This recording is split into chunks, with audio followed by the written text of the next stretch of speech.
Is it wise to invest in gold? This depends on you, your long-term goals, and your investment goals. But no matter whether you're a speculator on the price of gold or if you're a person planning on holding gold for the long term, there are some things you need to know about the standard methods of buying gold. Now, probably the easiest way to buy gold is to go to the futures and buy gold futures. So you're essentially investing in a forex position, but I think that's a little complicated and risky for a lot of people who just want a standard gold position.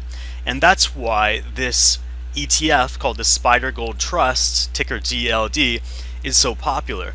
It's very easy to buy as long as you have a brokerage account. All you have to do is type in the ticker GLD and then buy it, and it's as easy as that. But there are two main problems with this ETF. Alright, so obviously the ETF is meant to track the price of gold.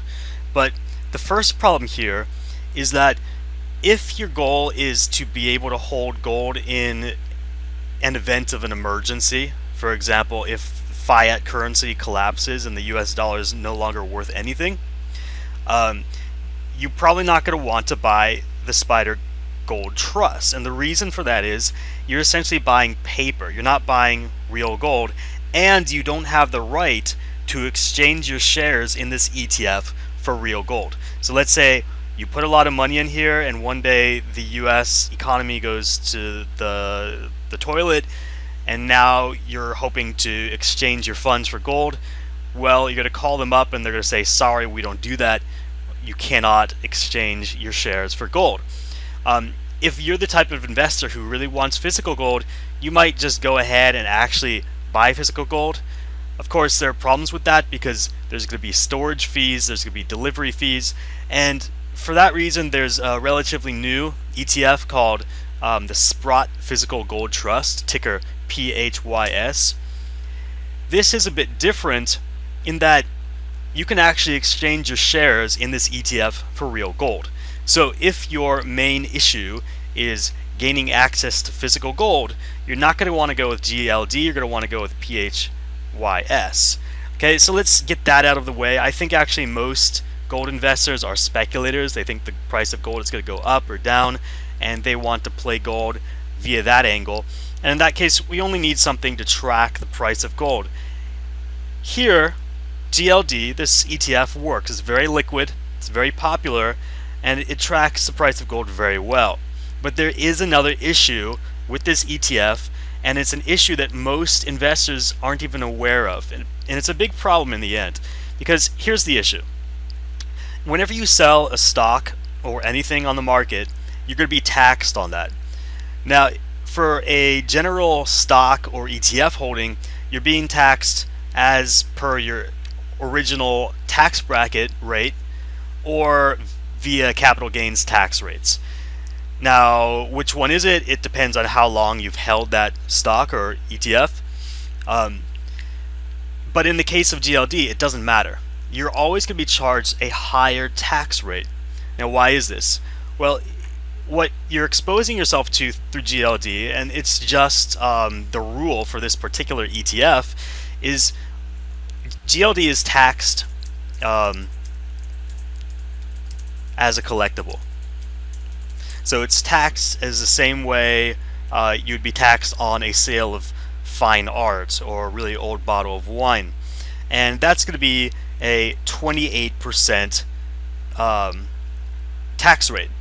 So compare that to your general tax rate, which would be somewhere between like 15% to 20%, same with capital gains. You're paying a lot more in taxes on GLD, and this really adds up, especially if you're swing trading this ETF.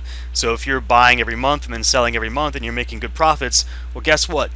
About 30% of your profits are going to be going into taxes. We want to avoid this, obviously, and luckily there's a way of doing that. Most investors don't know about the tax issue, so they don't know that there's another way of investing. And second of all, most investors are afraid of dealing with options, which are not scary at all, because there's a feeling that options are complex or risky compared to holding ETFs or stocks outright. I'm going to show you how options can actually save you a great deal of money.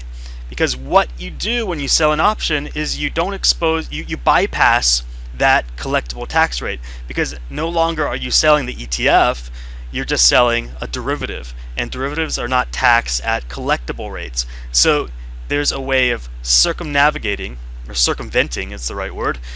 You are circumventing the collectible tax that you would otherwise be exposed to by holding and selling GLD.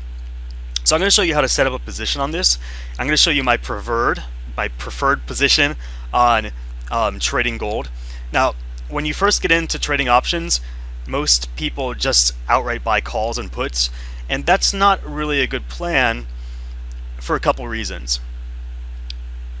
I'm going to show you as soon as it gets up here. So let's just take the first option that comes up, whatever call option's at the top. Here you go. So here's a July call option with the strike price of 119, and what that means is essentially right now gold is at 121, the strike price is at 119. So if by the end of July the stock or the ETF GLD is trading at above that strike price, it's called in the money, and you can sell that at a profit. Now, all of these stats are important, and I encourage you to look up the meaning of delta, the meaning of gamma, and all this stuff so you can better understand what the option strategy or what an individual option looks like. But here's the main issue with holding just a call. You're exposed to theta decay. This theta of -5 means that this option strategy is losing $5 per day. Now, if you were just to hold GLD outright, you're not going to be losing money each day, because your entire profit or loss is dependent only on the price of GLD. It's not dependent on time. So that's the issue with switching to a call option. Now, okay, if you switch to a call option, you don't have to pay the collector's tax, but you're swimming upstream essentially, because now you have to fight time as well as price movements. So what I prefer to do, and if you have a options account where you can write or sell options, and all you have to do to get that is just call into your brokerage and say you want to open it, what you can do is you can, at the same time as buying a call option, you can short a put option. So you buy a call, you write a put, and my ideal strategy is I would choose an expiration date for this long call option to where you think that's when gold is going to top off. Okay, so I'm going to say it's going to be September, and that's my price target for selling. I might go and sell a little before September, but what you want to do is you want to buy a call option, and I generally go with something that's more in the money, so with a lower strike price, let's say 110 here. And the reason I want to do that is because it allows you to more accurately mimic 100 shares or the equivalent of 100 shares of GLD. So I'm going to go in the money with that call option, and then I'm going to sell a put option, but I'm going to go with a shorter expiration date, because the shorter the expiration date of the option, the more quickly the value of that option decays. Now, obviously, if we're holding the option as a long position, we don't want the option to decay in value, because that hurts us. But if we're selling it and the option decays, that benefits us, because we've sold something, it's losing value, it's depreciating while it's in someone else's hands, and then later if we want to buy it back, we can buy it back at a lower price and essentially take a profit. In addition, if the stock price of GLD actually goes above whatever our strike price, we'll just leave it as 120 for now. If it goes above 120, and it's already above 120, so if it stays above 120 throughout July, we don't have to do anything with that sold option, and we get to reap the profits. So I'm going to show you what this looks like in terms of risk and reward. Alright, so the first thing you'll notice here, there's actually quite a few things we can look at. Here what we've done is we sold the put option at $224, so we got that as profit immediately, and we bought the call option at $1,082. Now notice that the price of gold right now is at 120. So in order for us to mimic 100 shares of gold, GLD, we would have to spend $11,000. But this strategy allows us to mimic actually more than 100 shares. Here's how many we're mimicking. We're mimicking roughly 140 shares of gold, but we're only spending about $1,000 on that strategy. Okay, and still our max profit is unlimited because if gold continues upward, we get exposure to all of that. Now, what does this strategy look like in terms of payoff? Well, for every $1 movement upward in GLD, we gain $140. And that's on an investment of only $800. So we would only need a price movement of about $8 to gain a 100% ROI. Now let's go back to this issue of theta. Remember, in the last strategy, we had a negative theta. I'm not going to bring that up. Just remember, the theta was negative $5. In other words, our strategy was losing $5 for every day we kept it open. In this situation, there's no negative. It's a positive theta. And our theta here is $4. In essence, what this means is for every day that the option strategy is held open and gold trends sideways, we earn $4. In other words, this put strategy is starting to decay and go to zero, and that's exactly what we want. We're reaping benefits whether gold trends sideways or it trends up, and that's exactly what we want to do. And it's actually better than holding gold, because we get nothing if we hold gold and it trends sideways, because gold doesn't pay dividends, as you can see. So this strategy is not only superior in terms of the price we pay for it, but it's also superior in that we gain money from a sideways trending GLD. And finally, we gain a benefit in taxes, because when we sell this, we don't have to pay that collectible tax. We only have to pay the standard tax. Now, how would you use this strategy in the long run? Just remember, because this strike price is this expiration date is nearer than the September expiration date, this July put will expire, and we're going to want to recreate this strategy every month. So we can hold this September call for as long as we want, but every month we're going to want to sell a put under it so that we can go long on theta. Now, you'll notice the max risk is very high. That's because we're mimicking holding 100 shares of gold. And of course, if gold goes to zero, which of course it won't, but if it ever does, that's what will happen. We'll lose basically the same amount of money as we would lose if we bought gold outright.